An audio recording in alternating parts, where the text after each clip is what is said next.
This is a DrumWise Meet, and today I'm here with Joe Bergamini, who is a drummer, author, publisher, and educator. Hi, Joe. Hi, Tom. Thank you so much for having me.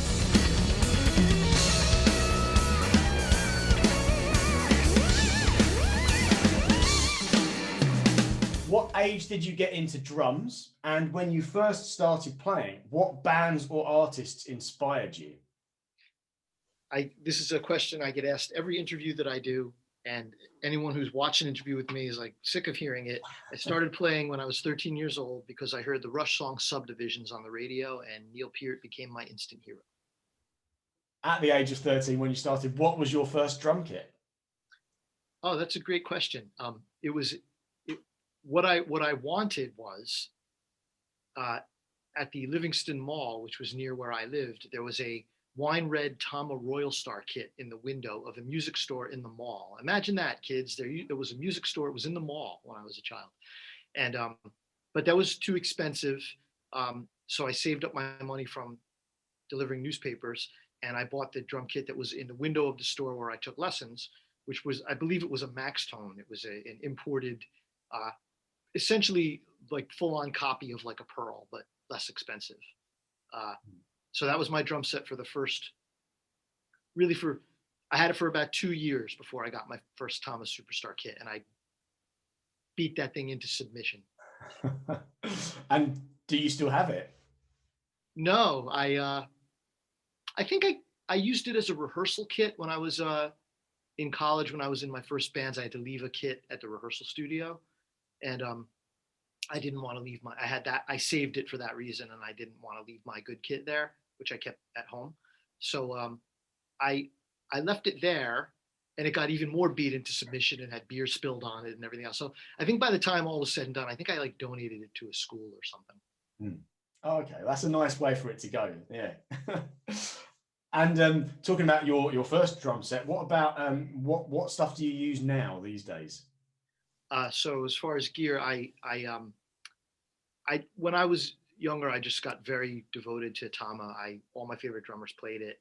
My first kit was a 80s Tama Superstar in cherry wine, which I had to have because it was the closest you could get to what Neil had. And I just stayed. I used that kit for I think I used that kit until I got my endorsement with Tama. I started to develop a relationship with them, and they would let me get a snare drum at cost. They made me a gong drum to match the kit, which was a huge deal, So I've been using Tama since I was a kid. My approach with these endorsements is, maybe this is a little teachable moment here. I always chose the gear I really loved, and then I hoped that as my career developed, maybe I would be able to develop a relationship with those companies. And so I've been playing Vic Firth sticks ever since I was, a kid, and that's what I endorse. I've been playing an LP percussion. Started out with just cowbells and tambourines, and then I started adding on, different things to my kit. I had the everything rack with the bells and blocks and stuff, and the Gahate bracket with it. So LP, I endorse them. Been with them since I was a kid. As I said, Tama, and then big one for me was Sabian. I started off playing Zildjian. They didn't have anything but that in my store when I was a kid, and I played them. They were great. And then when I was in college, I started studying with Dom Famularo. Sabian was still a pretty young company, so at the time, he really encouraged me to check out Sabian, and I started hitting the cymbals at the Long Island Drum Center, and I just decided I liked them better. So I switched over to Sabian. I was probably about 20 years old. I bought a full set of Sabians and sold off all the stuff that I had before. And they basically were one of the first companies to really develop a relationship with me. And I quickly realized that they were very behind education. So I just stayed with Sabian, and they recognized me and gave me an endorsement. I've been with Vic Firth and Sabian for, let me see. I think I signed with both of those companies in '95, maybe. So how long? That's a long time, right? Yeah, we'll just go with a long time. Yeah. It's like 20 something years. I've been with them a long time.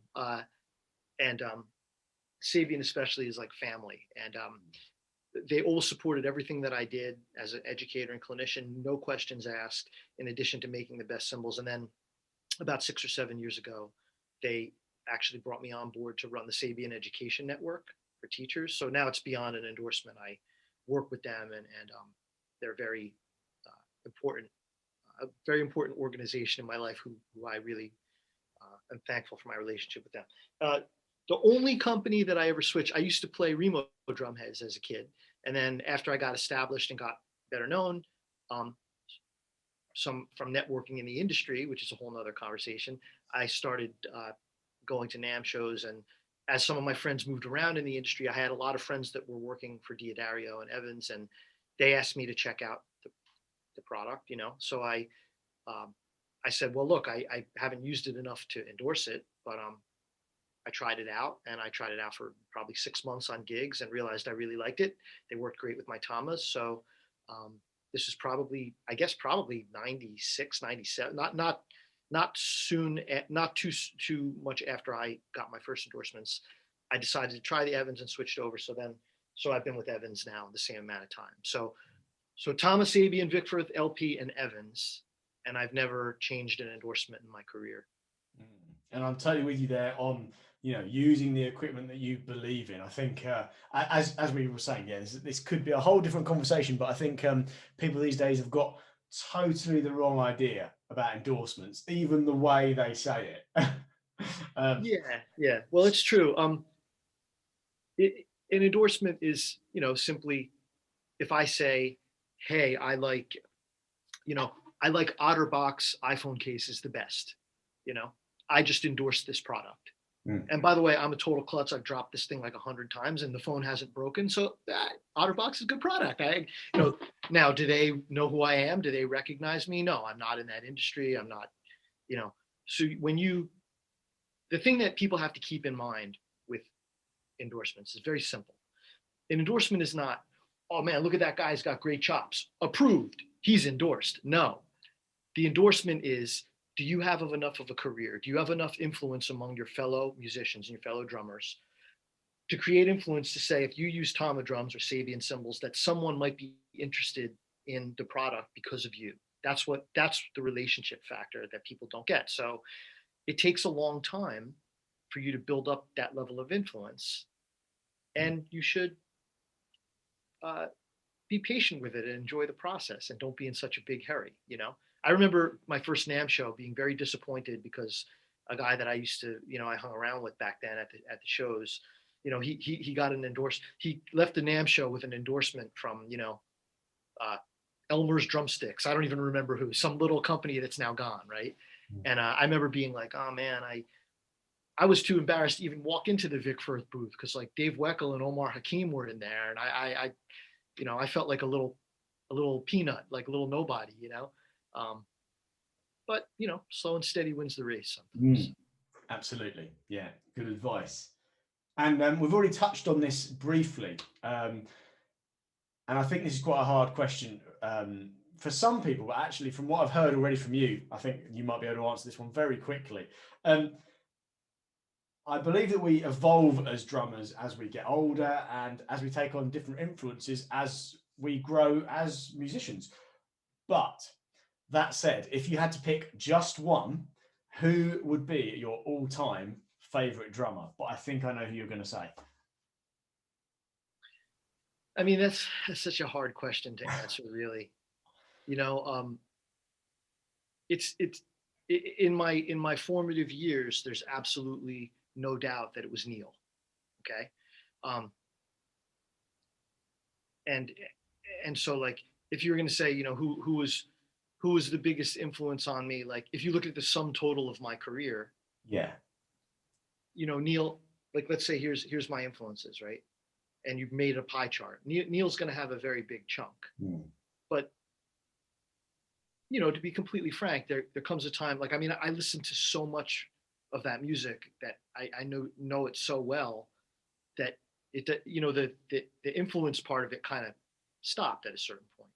Yeah. So if you look at if you divide my 50 years into two halves, in the second half, the biggest influences were Simon Phillips by far, Steve Gadd, Jeff Porcaro, Tony Williams, David Garibaldi.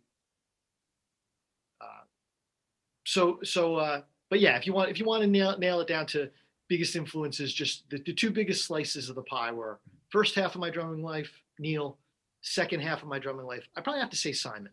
I'm a giant Simon fan. Okay. Oh, cool.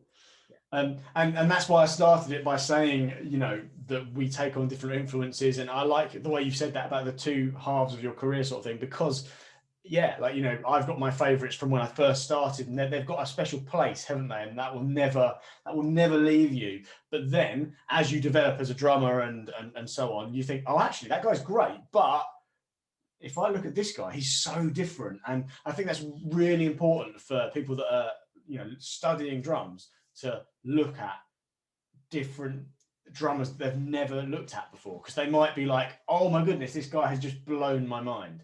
Right. I don't want to. I always look back at these interviews and I realize I left things out. I can't go past this without mentioning, of course, Dom Famularo, who was my teacher for 6 years. Mm-hmm.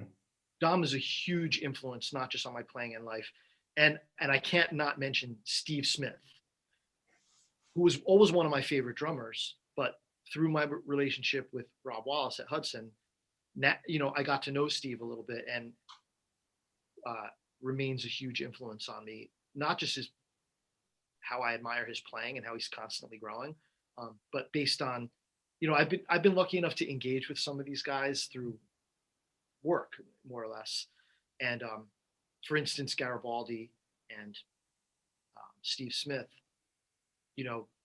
I feel like I'm their student because we'll exchange ideas and things like that, and then another huge influence, the other teacher, I didn't study with John Riley nearly as long as Dom. I studied with him. I probably took about a half a dozen lessons from him, but huge influence on my understanding of jazz and drums. So I don't want to forget to mention.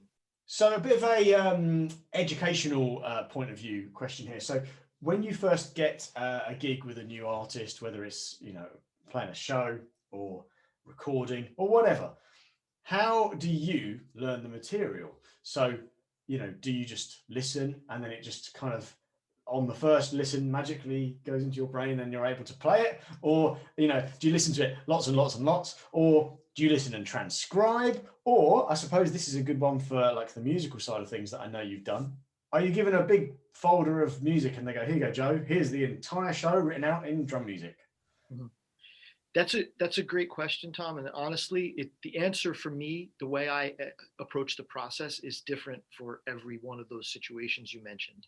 So do you want me to answer it for a couple of situations? Yeah, maybe just like a regular gig that comes in, and then a Broadway show or something. Yeah. Okay, so let me see if I can do this without taking an hour. Let's start with this. If I'm currently making a record with a guitar player friend of mine, Vinny DeMasi. He's a wonderful, also does a lot of writing, but we have a lot of the same influences. So it's in the rock thing, it's instrumental rock. So Vinny and I like how we like each other's playing. He's calling me to play. We're collaborating. So I'm being me. I'm being Joe B. So I just learn the arrangement of the song, and then I'll just, as a matter of fact, I was recording that. I'll just road map it for a session, and there's nothing specific. It's very generic here. It's like play 4. He wanted me to play like a 3 against 2 thing here. I didn't know he wanted me at first, so I just jotted it down.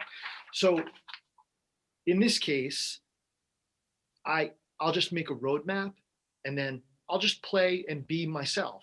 And I won't plan any fills out. I'll just, the comfort of my own studio, I'll just see what comes out. Mm-hmm. And if I'm writing and working with artists on an original basis like that, then that's how I operate. I'll put my creativity in and leave it open and try to, chart out the song, but then eventually you remember it and you play it and you're creative. If I get called for a corporate or a club date, let's say where you have to learn a lot of, for lack of better terms, cover songs, right? Let's say that someone listening to this is playing in a bar band or wedding band gig, and they get called to play and they have to learn 25 songs by the weekend, and it's Monday, right? Okay, in those, I chart them out. I know I'm not gonna remember 25 songs by the weekend. And some of the ones I get asked to learn, I don't want to remember. So I write them down on a chart, similar to what I just showed you. and I have a way of making a roadmap so I can get through the gig. And anything that's important, like must play, I transcribe just that little piece. Okay, get through the gig. If I'm playing in, if I'm learning a show, I've done a lot of Broadway subbing. Part of this is you have to understand what your job is. When someone calls me to play on their instrumental original rock fusion thing, they're calling me to be myself.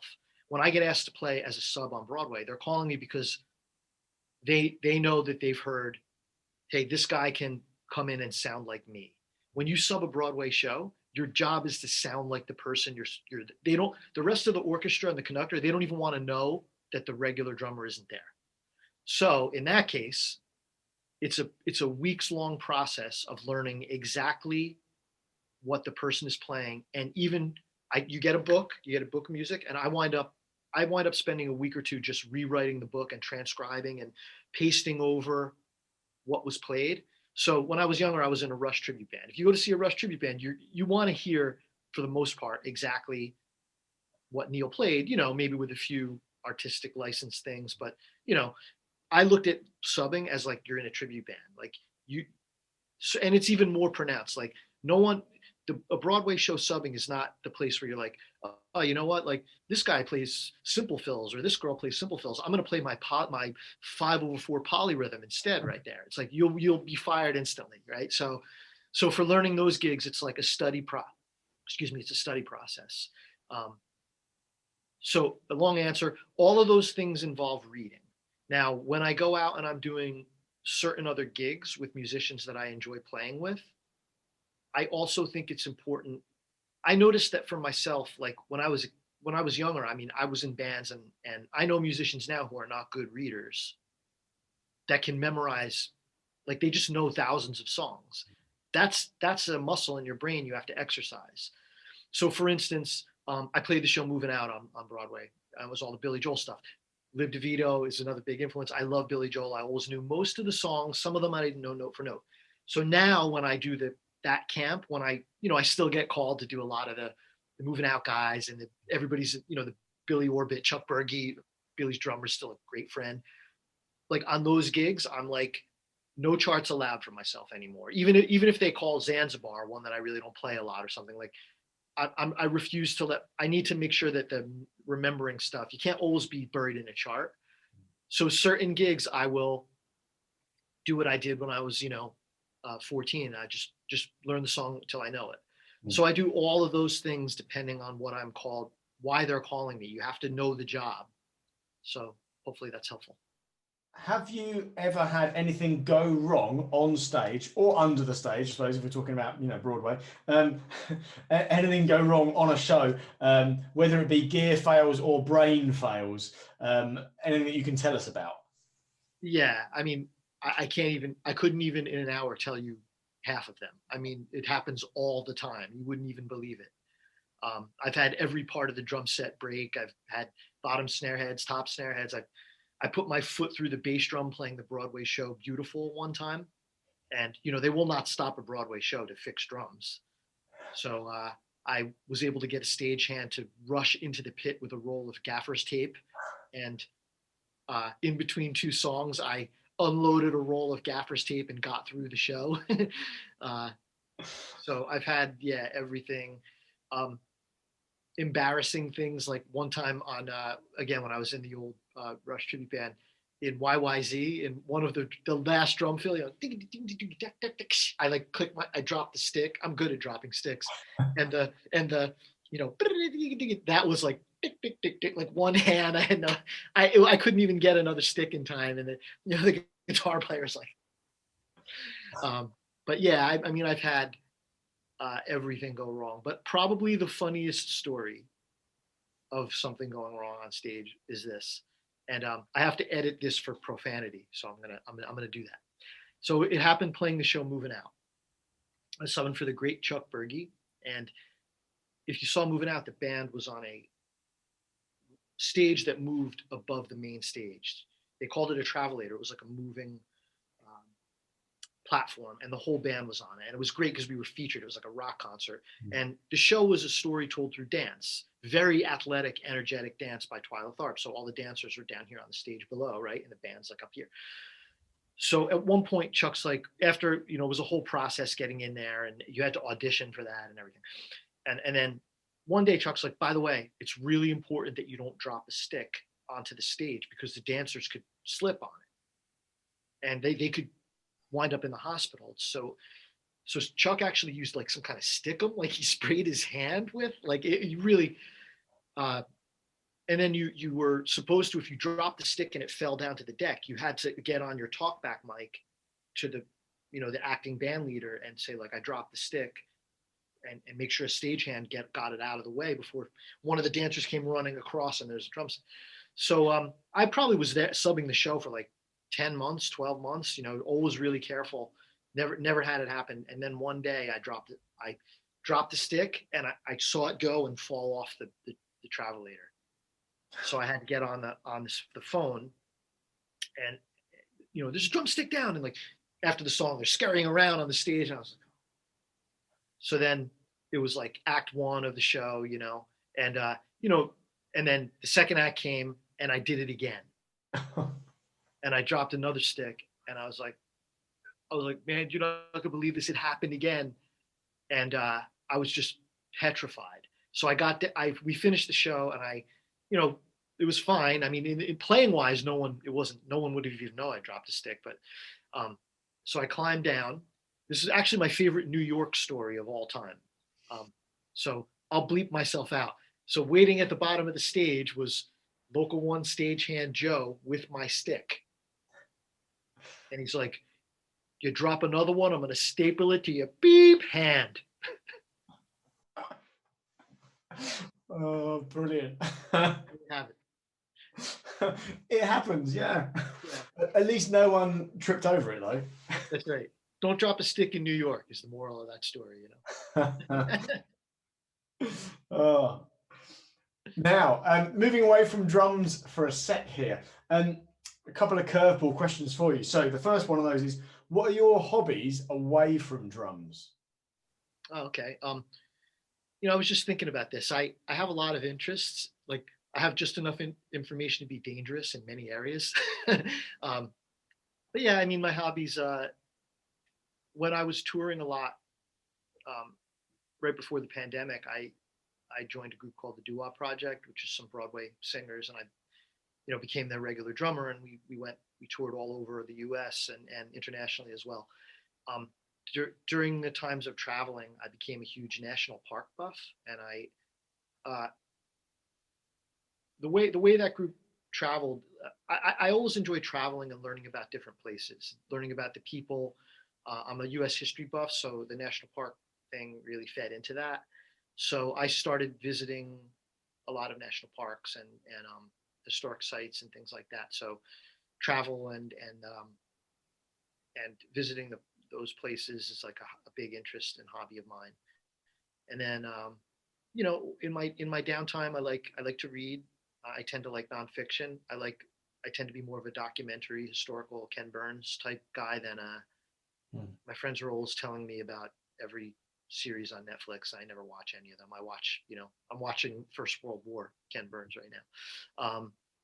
My reading tends to be the same way. I'm also kind of an amateur into bird watching, and during the pandemic, I got into bike riding. And I always have drum friends that do like, well, Neil knew everything about everything, but he was into bird watching. But Dave Garibaldi's an avid cyclist, so like, I'll ask him about bike stuff. But yeah, those are some of my interests, and I have a family. I have 2 kids, so I love spending time with my kids and Cool. checking out what they're up to and stuff like that. My second curveball question for you: what's your favorite cookie? What's my favorite cookie? That's a very strange question. My wife's Christmas chocolate chip cookies. Oh, okay, cool. Just because you say about doing, a lot of traveling and stuff as well. It could be a biscuit, from when you were at the Manchester Drum Show. One of what we would call a biscuit, Yeah. What do you call a biscuit? So a biscuit would be something. So what you call a cookie, we would call a biscuit. So like a I don't know if you ever had a hobnob or a digestive or something like that. Like I think they're really British, those biscuits. Oh wow. Well, one of the things that's actually, if you led me more in that direction, I mean, I'm totally, like for instance, in Midtown Manhattan in Hell's Kitchen, there's a bakery called Amy's Bread, and like their cupcakes are my favorite in the world. Like if you ask me, where was the best seafood gumbo you ever had? Well, one time we had a gig, we were flying out of New Orleans, and I wanted to go visit a park and get a park stamp from this little Acadian cultural center in down on the bayou in Louisiana, like probably 30 miles west of New Orleans. And after I went and visited the visitor center, I wanted some lunch. And so I was like, where can I get so I had a po' boy and some seafood gumbo. I can still remember I sat at this little bar, like, those things like that's part of the greatest thing about traveling is the imprint that you get from, there's nothing like being in a place and eating the food and Mm. absorbing, like, I think even like certain things like, New Orleans music, Mm. like you really, if you have to at some point, if you're in New Orleans and you hear the locals play the music, that's probably one of the essential steps to really internalizing it. Mm. So, my final question for you, Joe. If you could give just one bit of advice to people starting out learning the drums, what would that be? Just one. Just one. But we're both teachers. We give advice to people starting on drums all day long. There's so Yeah. many things that, um, I'm going to give two pieces of advice. Mhm. One's a playing piece and one's not. The playing piece is, make sure you practice a lot. It is true that you have to practice, but you don't have to practice for an hour or two straight. You can just practice for 10 minutes. Just do it a lot. Okay, so you can break up your practice into these little chunks. And the second piece of advice is just my opinion.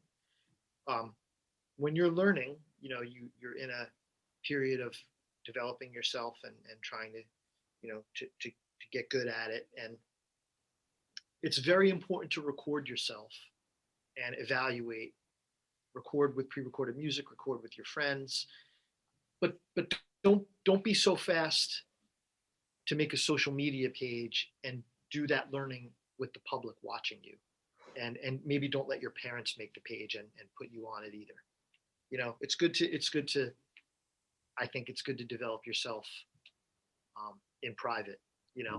Mm. And social media is ubiquitous now. Every kid has a page. Eventually you should, if you want to put stuff up there, but just don't be so quick to do all your learning on social media where people who don't know anything about anything have an opinion about it. I think that's really important, actually, what you said. I've said this to a few people because I've seen some absolutely horrible comments on things on Facebook and Instagram, especially Facebook in some of the drum forums, and I just think people are just so mean on social media, and there's no need for it. So I suppose for kids putting something up, it's just being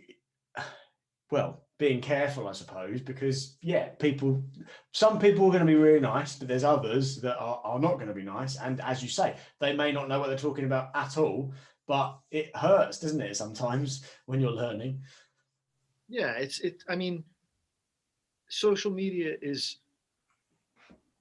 regardless of what you put up there.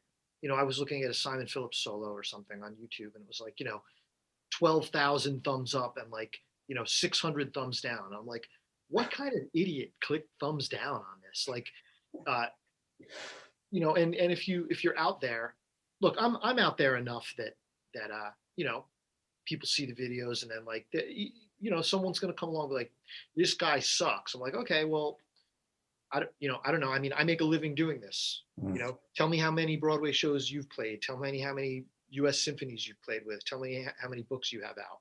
I'm certainly open for the criticism. I ask for it. I take lessons. I'm very hard on myself. I know I'm not the best drummer in the world, but I work really hard at what I do. Like, so yeah, I mean, some dude's going to be like, I don't get that much of it, but you just have to know that if in this day and age, you're, you know, They say the good thing about the social media is like everyone now has a voice. Well, guess what? That's also the bad thing about it. Yeah, totally. Some completely unqualified people have a voice, and it's hard to tell the noise from the the productive commentary sometimes. So. Yeah, I suppose that's what I'm saying. Because yeah, if you put something up and you're it's just your first or second run through or whatever, people aren't necessarily going to even take that into consideration, and people are just you can be disheartened by people's comments. That's kind of what I'm Yeah, meaning. yeah, Uh, and like for me, I just don't have any interest in, like, I don't know why I would go on someone's post and say this person's bad. I that just doesn't enter into my mindset. I don't. I tell you what. With Hudson Music, we have the Groove Essentials 15-year celebration going on right now, and so I watched about 70 videos last week, and honestly, like, I loved every single one. Some people were all different levels and ages, but everybody took a chance. They exposed themselves to criticism, and they all, some of them, if they were my student, Tommy and I talked about what was there. We didn't want to, if somebody played a lot of inappropriate chops where they shouldn't play chops, like we had some values we were looking here, like Groove Essentials. You're supposed to try to sound like a pro, doing what a pro would do on a real gig or recording on this. Like, no, you wouldn't solo over that part. That's not a good choice. Like, if there was a musical director, they'd tell you, what are you doing, right? So, like, yeah, that's professional criticism.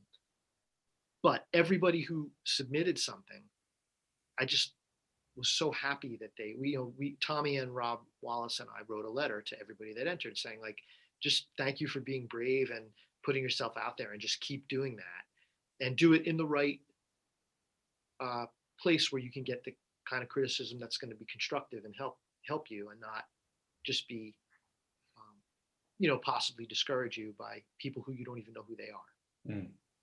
Joe, thank you so much for spending your time with us here at DrumWise today. It's been an absolute pleasure talking with you. Thank you so much. I hope everybody out there maybe learned something from it, and it's been a pleasure.